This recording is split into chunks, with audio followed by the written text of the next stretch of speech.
Chillax, sana naman tayo sa interior ni Chillax. Yan. Kasi pre, yung pangalan natin ito, di ba? Yung ating 2010, pangalan niya si Chillax. Kasi nga, isa to sa mga ano, parang pangarap ko noon. Yan. So dito na tayo pre, sa ating driver's door. Ayan, as you can see, all power yan pre. Ayan, no? Power windows. Ang maganda ito, may auto dito sa driver's door. Pag isang pindot mo, dire-diretso baba. Hindi ka tuloy ba, mano-mano, yung gano'n. Tapos meron din yung power locks. Then may, ano rin to, pindutan dito. Para naman to sa window. Para at least hindi paglalaroan ng mga bata, na matanda, ilalak mo yan. So you can see dito, meron din siya speaker. At syempre mga bulsa. Kita mo yung mga abubot ko pre, oh. Mga pampunas yan, alaga sa punas. Ayan. At ang maganda dito pre, yung upuan niya 8 or 10 way. Kasi meron to pre atas sa bante. Yan pre. Ito, yan. Dito incline. At saka meron din pala to pre, ano, taas baba. Ayan, nakita mo yan? Ayan, tumataas baba. Ang galing, di ba? Tapos ito rin din dito. Oh, di ba? So dito pa lang, alam mo napakadami, parang 6, 2, 4, 6, 8. Tapos 10. Ito yata yung ano eh, yung pagbabulge dito. Hindi ko alam kung natanggal lang yung connection nung nagpalit ako ng seat cover. So yan yung sa driver's door pre. Tapos dito naman pre, yung sa ating side mirror. So power din yan, left and right. Tapos retractable, natitiklop. So para i-adjust yung ano, side mirror, power din yan. So ito dati, may mga pindutan to, ewan ko para saan to. Pero parang wala naman siya. Siguro sa mga dating may-ari, meron siya siguro mga ilaw or mga gamit na pinanggamitan itong switches. Then ito naman pre, yung P, parang parking sensor. So may sensor to, harap at likod. So pag may didikit, titit, gaganyan. So yun. So yun yung cockpit, yung ano natin, mga pindutan. Dito pa lang sa side ko na to, di ba? Napakadami, imagine mo 2010. Napakadami ng pindutan. So isa din pala maganda dito sa ano no, sa ating Camry 2010. Ito pala yung telescopic and nandatilt din. Pre, alam mo ba yun? So yun no, natataas baba. Tsaka hindi lang yun, pre. Oh, di ba? Telescopic din pala siya. So yun. So ang dami pala, no? Napakadami palang features pala ito na hindi ko alam. So nung kinilatis ko lang ng gusto, doon ko lang nalaman na, uy, may mga features pa ito na mga pangmalupitan pala. So, dito naman tayo sa ano, sa front, sa passenger side, the front. As usual, ganun din. Uy, meron din pala ano to. Pero may taas baba rin pala to. Hindi ko na paglaruan to. Akala ko yung ano lang eh. Yung sa pasero, lagi ako driver eh. So yan, oh, meron din pala. Ang galing oh. Oh, di ba? Meron din pala. Ang ginagamit ko lang dito pa ito eh. Itong natas Avante, tsaka itong sa sandalan eh. Oh. Avante niya. Oo. Gusto mo na pa. Hindi ko alam pre, may ganito rin to, yung taas baba. Ayun oh. Dito yung sa baba pre oh. Tapos dito, sa unahan oh, di ba? Stig, di ba? Hindi ko ang tagal ko na nito nga, 3 years ko, bakit? Hindi naman kasi ako pasahero eh. Meron palang ano to, kala ko sa akin lang. So yan, so, kita nyo naman, di ba? 2010 Camry. Napaka-advanced na ng mga ano niya, ng mga pindutan, di ba? Tsaka maganda to, kahit sa gabi pa rin, may mga ilaw din sa loob. Ang daming ilaw to, may ilaw dito, may ilaw doon. Sa cabin light, sa may ano, para siguro pag may laglag kang barya o kaya ano, pera o something, madali mo makita.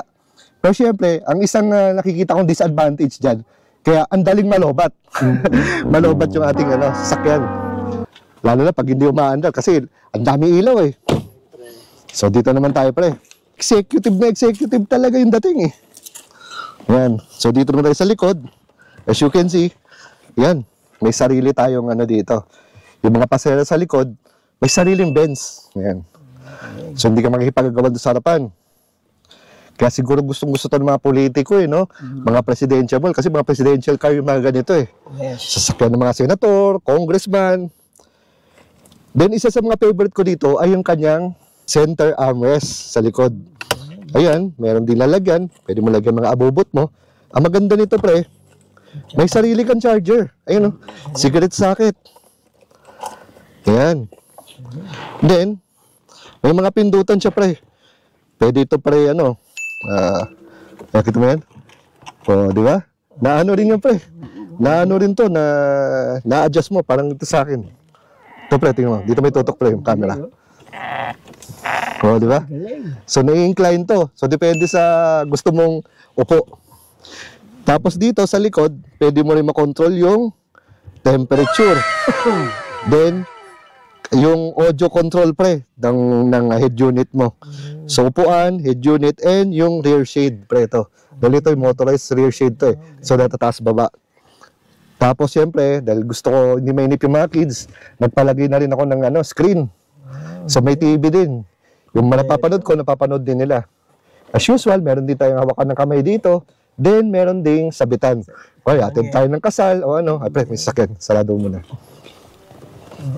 Galing. Diba? Then sa dito sa passenger side sa harapan, meron din siyang door handle.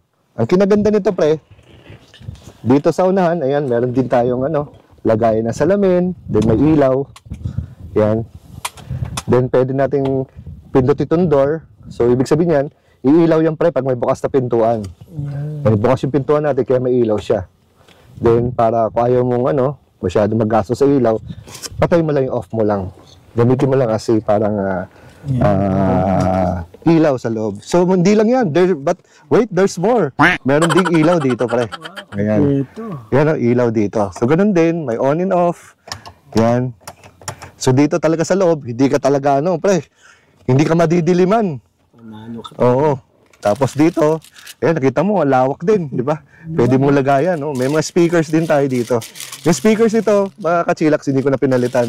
So, okay naman, hindi naman ako medyo, lipas na ako pre ito sa malalakas, yung dumadagundong, okay na ako dyan, dun sa kanyang speakers. Dyan mga abubot ko pre, kaya medyo makalat. Then, as you can see dito pre, ayan, nandito yung 70 may rear dashcam. So, actually, sponsored to ng so shoutout sa 70 may dashcam. So libre na rin yan pre. So may apps yan, makikita mo doon sa apps yung yung real life video. So napakadaming napakadami rin pictures ng 70 may. So dito sa interior pre, makikita mo pre, yung sa aircon pre. The usual, yung pinaka default niya pre. So yan, merong front and rear, merong para mag-circulate yung aircon, AC, auto on and off pre. Ang maganda dito pre, yung aircon niya pre, dual zone din yan. Ibig sabihin ng dual zone pre, pwedeng kaliwa, kanan. Pwede ibang lamig dito sa kaliwa, ibang lamig sa kanan. Dual zone ha. So imagine mo, nung time na 2010, meron na palang dual zone. Chillax, dito naman tayo sa exterior ni 2010 Toyota Camry. So as you can see, di ba, napakahaba ng hood nito. Ang bangis talaga, no? Tapos yung mga ilaw niya, usual, naka-halogen na to. Tapos ito yung isa sa mga ang maganda pala dito sa Camry na to, meron siyang fog light. Ito pala yung pinalitan ko nung pumunta tayo ng Kion Sondra. So pinalitan to ng parang LED light. Yun nga, napakaliwanag nito sa gabi. Kasi ito, pre, kahit na hindi naman siya ganun kalabo yung lens nito, kahit na i-bright ko, nalalabuan pa rin ako. Kaya yun nga, kaya ako pumunta ng Kion Sondra. Yan. So maganda din dito sa hood nito, meron siyang dampening, parang damper. So hindi mo na kailangan tungkuran. Kasi meron na siyang parang suspension dyan, ayan Yan, so yun yung kanyang makina. VVTi, variable valve timing, 16 valve. Ayan, so kita nyo, original pa. Kung kinuha ko to, may sticker pa, nakalagay pa yung sticker, ayan Ayan. Tapos ating battery, ayan, Motolite. Then napakabit na rin ako ng Bosch horn. Siyempre ayoko ng mga titit Ayaw tumabi laki sakit, titit. Diba? Kaya medyo maganda yung tunog dito, yung buong buo. Yan, Bosch Europa horn. As you can see, medyo malinis pa ang kanyang engine bay. Yan power steering, yung coolant, washer fluid, yung radiator, battery. So yan. Tapos ito yung kanyang brake fluid. Ayan. Diba? So dito naman tayo pala sa gulong.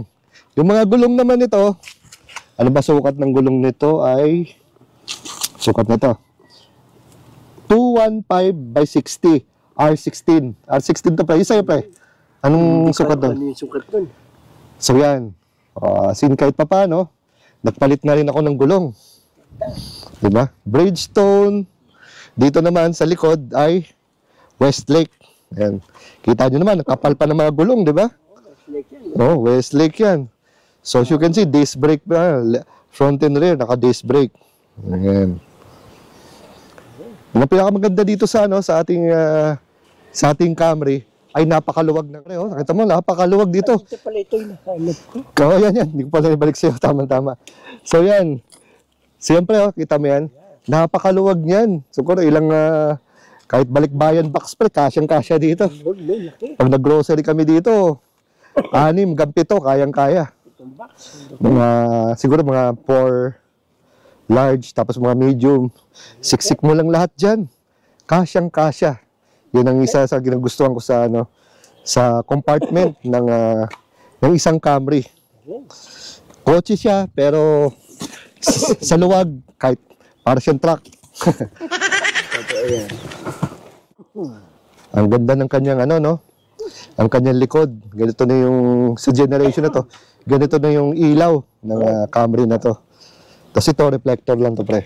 Ganda. Then may kasama na siyang sensor, 4 na sensor. Logo ng Camry, and meron siyang third brake lamp o third brake light. Meron siyang defogger. Ayan. So usual, dahil luma, may makikita ka mga minor scratches kasi yun ang hirap sa black eh. Ang daling makita nung konting gasgas lang, talagang kitang-kita agad. So hindi mo talaga hindi mo mapipigilan, hindi mo mahirap alagaan. Oo. Kaya yun lang talagang hirap pag ang kotse mo black. And ang pagkaintindi ko, pati white. Yan ang mga mahirap talaga alagaan. Kitang-kita agad ang dumi at gasgas. Same as the red, katulad yan. Kita rin ang gas-gas dyan. Kitang gasgas. Dami. Ang pinakamaganda talaga pre, silver. Yun. Silver, no? Yung mga dati din sasakyan. Silver. Sa sana nagustuhan niyo ating munting walk around ng ating mga basic specs at saka yung interior at exterior ditong sasakyan.